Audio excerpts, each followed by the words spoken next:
Awesome. So Brianna shared a brief intro of herself. She's a kindergarten teacher in the San Rafael City Schools and has been a teacher leader with the UC Berkeley History Social Science Project for a number of years now, participating in our teacher research group. And the teacher research group is a group of teachers that comes together each month to really inquire around their learning. And so that's one of my favorite things about being in conversation and collaboration with Brianna, is just that she's constantly trying to figure out how to do something and is inspired by her students to think about her curriculum. And so in the spring, she developed this lesson and we were in conversation about it and we shared it via our social media, but I thought it would be a great opportunity to share with a broader network of teachers and to hear from Brianna herself. So Brianna, you wanna add anything and then just tell me when to click the slides. I think you said it. So the piece there down at the bottom highlights the word change makers, which you're going to see in the next few slides. And it's sort of my guiding term in regards to my teaching philosophy. Rachel, I think the next slide, I'm ready for it. And in creating my sort of philosophy of education, I've started with this concept when I was teaching first and fourth grade, where I really wanted to make content relevant to my students, knowing what the content standards were and really making it accessible in a way that they had ownership of it and that they were really engaged and involved. So framing student learning through a classroom culture of not just your typical classroom culture where students should absolutely feel safe, but also adding layers to that where there's this sense of global citizenship that your students could take away into their everyday lives and apply to the curriculum that you're teaching. And then in the kindergarten world, I translated that global citizenship idea into community helpers, which is one of our kindergarten thematic units. So really being reliant on the classroom culture in order to have very meaningful conversations with your students in regards to the topics that are in current events that they might be hearing about, or just the everyday curriculum that you have for literacy, for math, and that these philosophies are embedded in all of that and not just with social studies. So I wanted to take a moment to sort of look at what the social justice standards are, because the social justice standards have been a huge guiding force in evolving my personal philosophy of education and creating the classroom culture that includes global citizenship as an outcome, and really creating community helpers at all grade levels, even though we know that that's very specific to the kindergarten content. So there are 4 social justice domains that you'll see here that are identity, diversity, justice, and action. And after diving into these standards myself, I've added the 5 and 6 there with the little asterisk that tolerance and acceptance are also interwoven with those social justice standards. So I think we're going to take about 2 to 3 minutes to click on that tolerance.org link so that you can very briefly familiarize yourself with what those domains mean and what they might mean for your practice this coming school year. So let's take a couple minutes to kind of read those highlighted pieces. To put in the chat there, which social justice domain would you like to prioritize this year?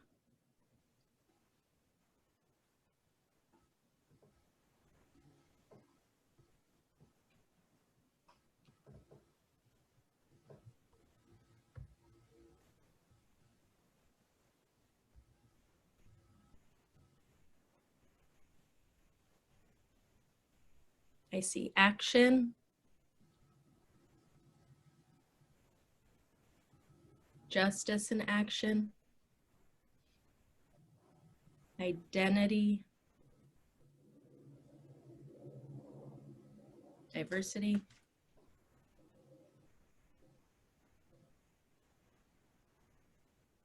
I'm seeing lots of identity and action.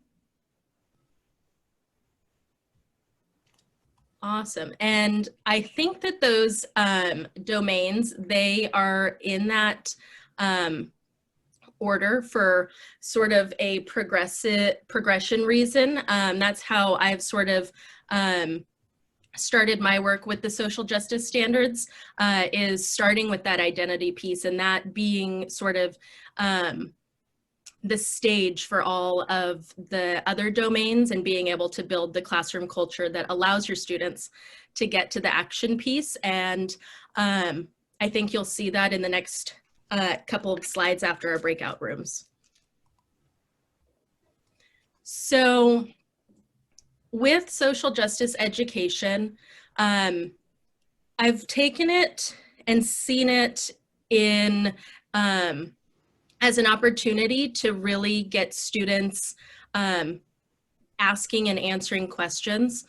And there's a quote here that says, social justice education is not just about recognizing problems, it's also about helping students recognize their own power to find answers.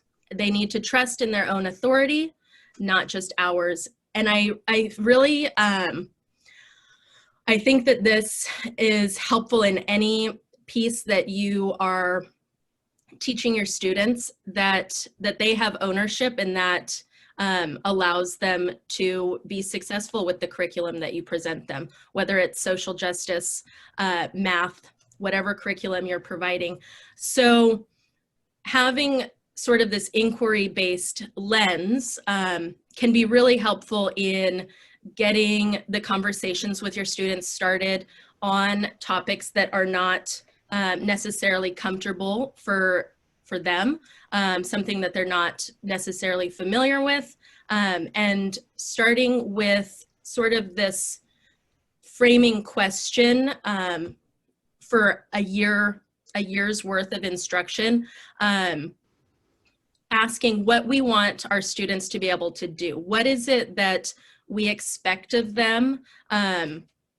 What is it that we hope that they can do independently after being part of the conversations that we facilitate in our classroom?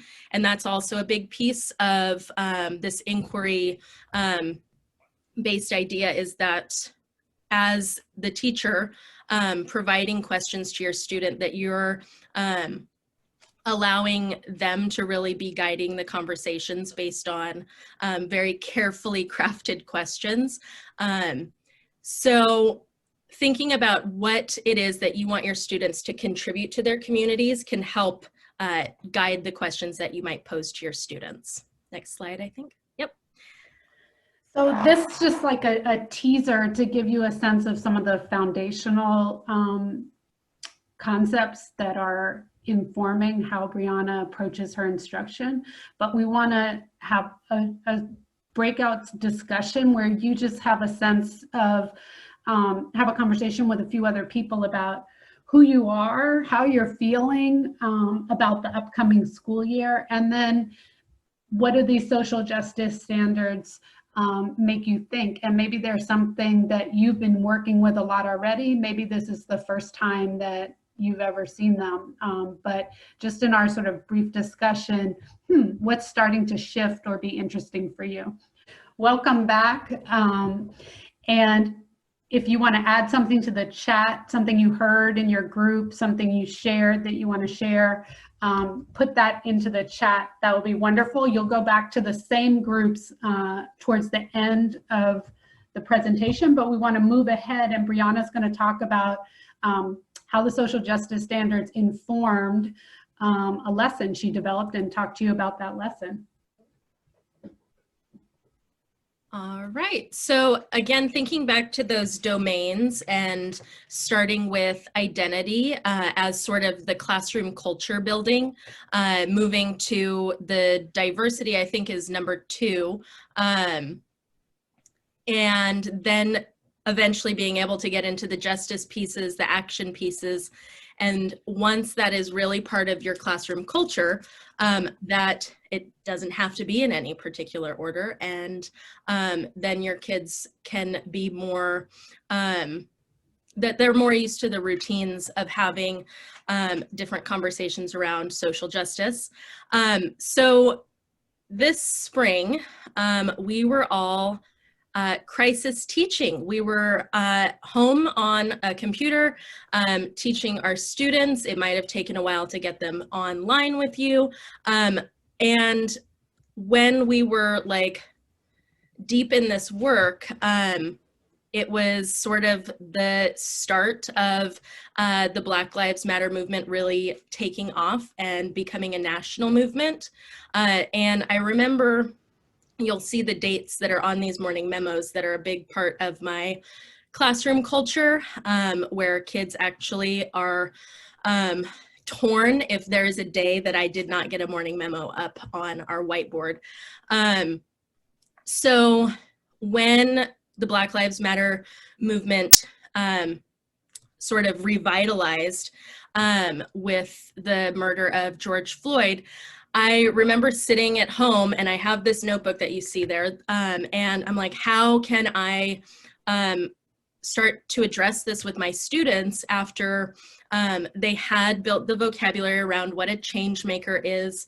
They had learned through different biographies, and the word change maker really became part of their identities, where throughout the year, they'd notice a character in a story and immediately blurt out, oh, that's a change maker. So the morning memos right here are from when we were actually in the classroom. And the morning memos have so many different purposes that it's not just isolating social studies, that these morning memos or morning messages can really become part of the classroom routine, where you're doing your phonics, you're doing different number sense pieces in the early grades, and you're building different vocabulary that is relevant to either current events or to the curriculum that you are required to teach.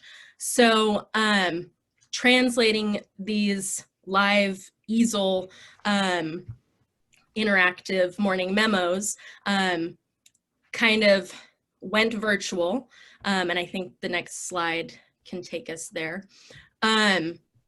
where really trying to figure out how kindergartners can have conversations around current events and the Black Lives Matter movement, and understanding that they are such egocentric beings in the primary grades specifically, that posing different questions that are about them and internalizing or understanding internally how they feel and how they respond to certain things, that these notebook pages that you see are sort of where my brain was creating a teaching point for the questions that I presented them. And they got one of these morning memos every day for the every day of the school year, but every day up until the last day of school, it was around Black Lives Matter and trying to get from the I, to the we, to the us, to everyone. So I'm going to ask that in the chat, you kind of take a moment right now to think about these questions in the way that you as an adult would answer them, but sort of taking on the role as the student being asked to think about how they feel when they get hurt, how you feel when a friend or family member is hurt, and then how you feel when a stranger is hurt. So I'll let you answer those in the chat, and then I'll sort of provide some rationale for the order and the questions.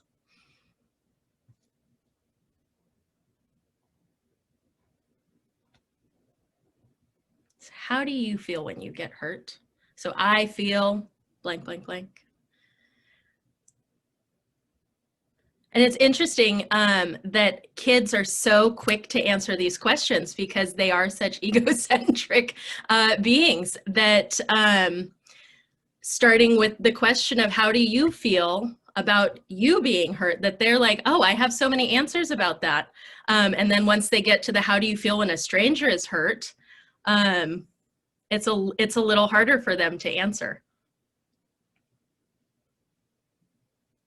Protective, wronged, frustrated.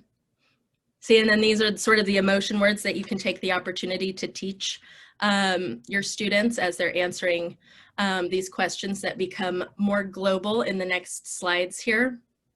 And I really did keep emphasizing that change maker term with my students, that that when they do notice a problem, that somebody is hurt or a family or friend is hurt, that they have sort of this responsibility to think about how to respond and to think about how their actions will affect the situation. So I think we're ready for the next slide.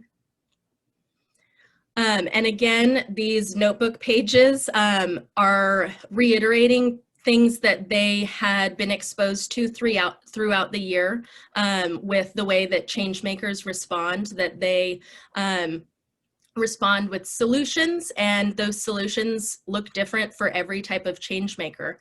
It might be music, it might be art in whatever form that takes. It might be writing, whether it's a story, a letter, and all of those different pieces there, that a response might be an action, it might be giving a speech. And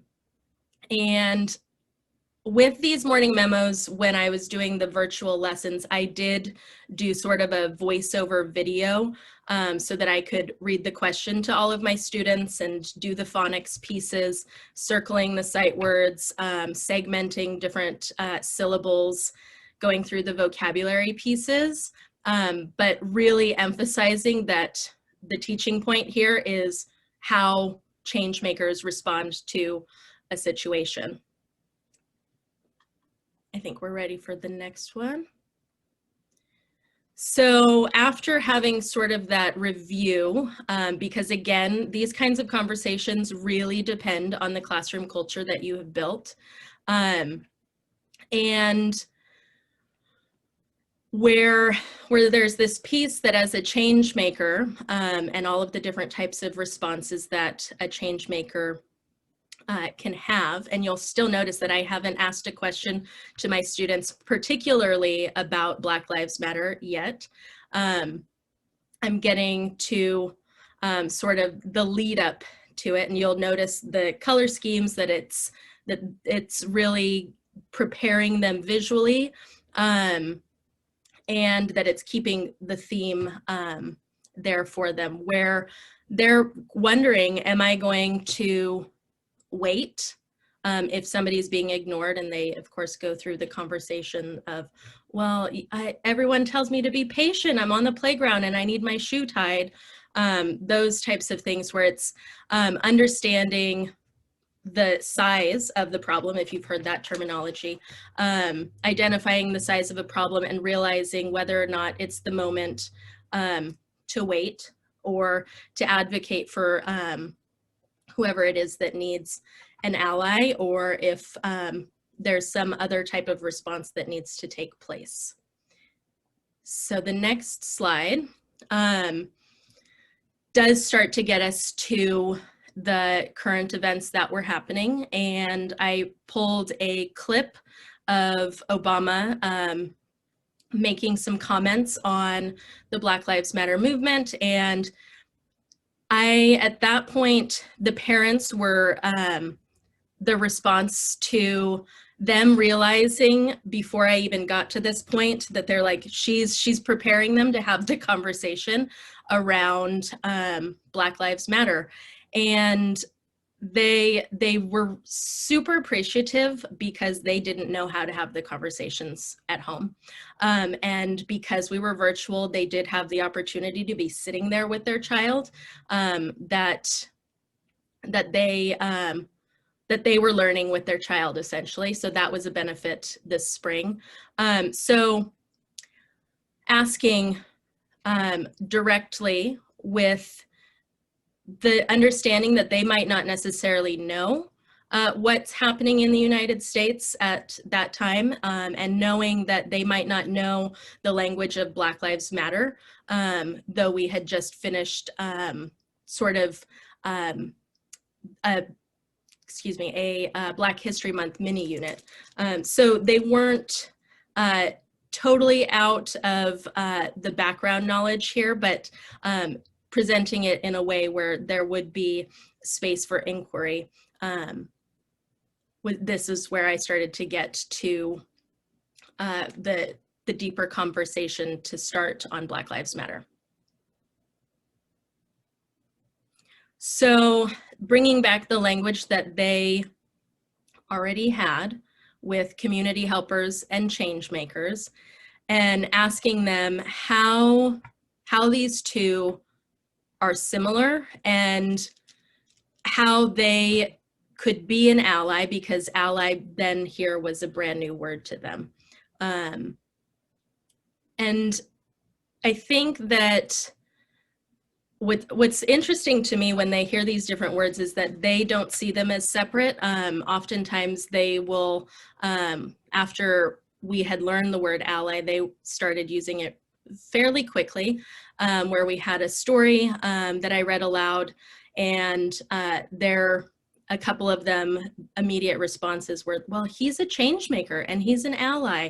And that at 5 and 6 years old, they understood that change makers and community helpers are the same in many ways, and that an ally, with that notebook page there, is someone that takes on the roles of a change maker by listening to other people and learning from other people so that they can be an advocate that is effective, and that they're asking questions, that they don't have the answers to everything, but are responding to problems with this lens of how can I be helpful, and how can I also learn more about something that I might not be affected by.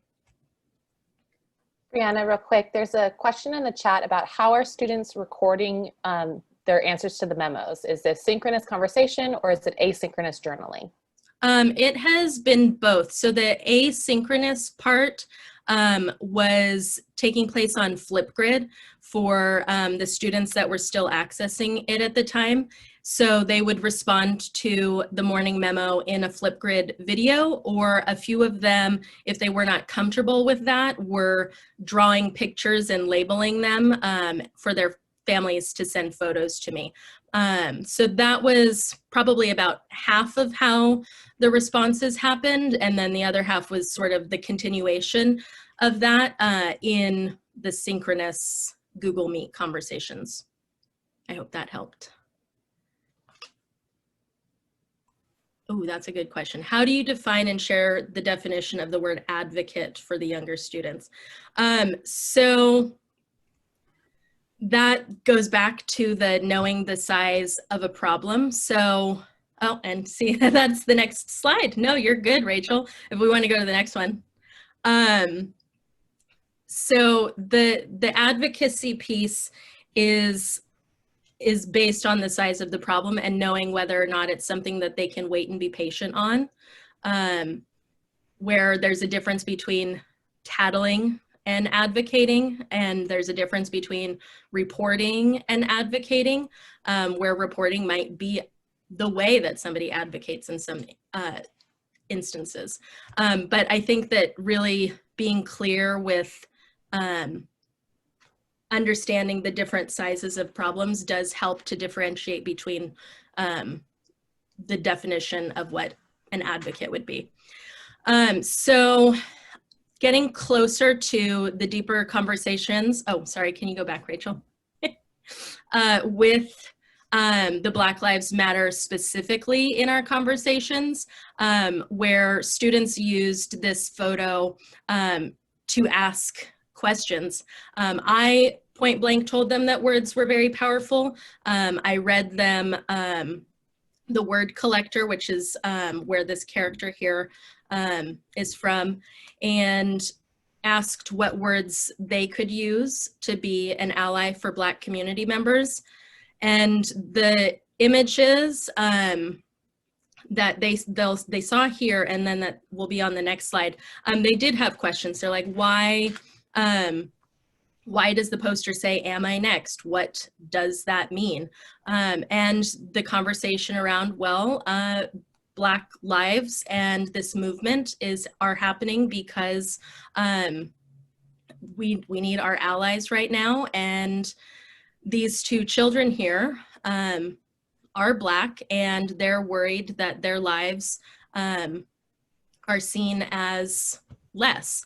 So the next slide is asking how this young girl is advocating for Black lives, and asking who can advocate for Black lives. And that was a conversation where it was interesting that some of my students did recognize that she is Black, and wondered, can people of different skin color advocate for the girl in this picture or the two children in the other photo? So those were really good conversations that we had, that yes, you can be different and advocate for a group of people that needs your support. And so the conversations that were difficult did happen, and the parents, they had, again, great support because they were unsure of how to have the conversations with their students. And I think with this slide here, I have a question for you in the chat, is how, I guess as educators, this word advocate, I'm going to change the question I initially had. As an educator, how are you an advocate for your students? And I think that's the question that, yeah, for the chat. How are you an advocate for your students?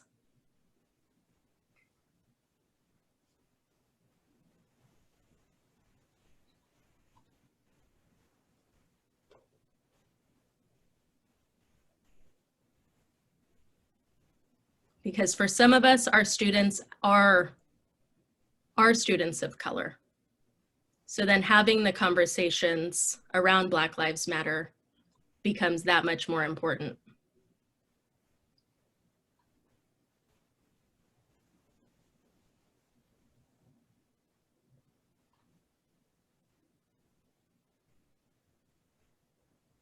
Awesome.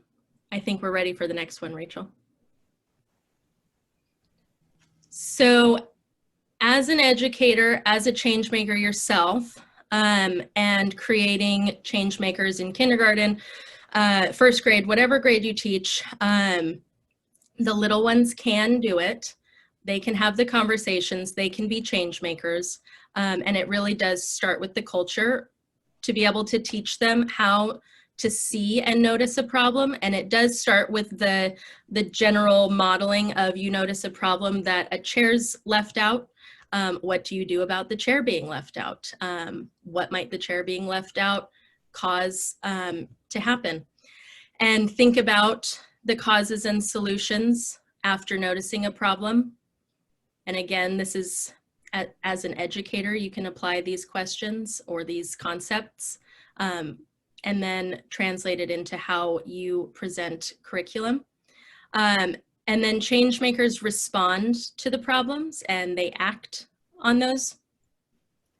And after they've responded, they think to themselves, is the work done? What else can happen?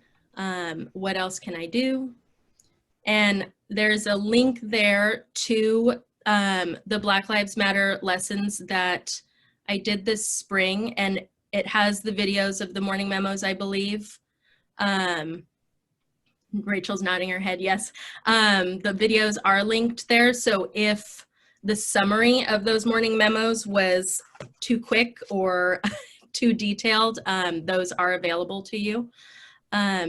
And I think I want to leave you all with sort of that, that classroom culture building, because I definitely would not have been able to have the conversations with my students without that classroom culture, recognizing their identities and the diversity just within my own classroom.